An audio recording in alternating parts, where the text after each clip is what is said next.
যে একটা গান দিয়ে দেবো। হাত রাখো যাও। আম্মা কাকি আগের বছরে আম্মা এই আমটা পুরো নরম হয়ে গেছে। নরম হলে এটা খেতে ভালো লাগে। এই ঝাল হবে এই ঝাল না।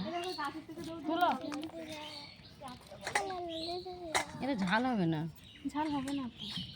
এটা সব বেশি আনতে পারে হ্যাঁ আর উনা সব কথায় নুম্বাটা আগে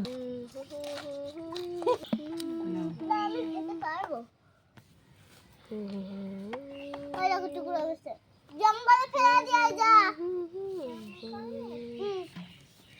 ওই জঙ্গলে ছুঁড়ে মারো ওই জঙ্গল কি শান্তি বেশি দিয়ে না অল্প দাও। আমাকে একটা আটি দেবে। আটি সবাই খাবে এ চলো আমাদের ভাগ করে খাবি আটি খাবা তুই এতটুকু নিয়ে একটু ঝুল নিবি ঝুল করা দিবা তুই ওই জন্য বাটি নিয়ে এসেছি। তুই এতটুকু রাখবো নি তুই এতটুকু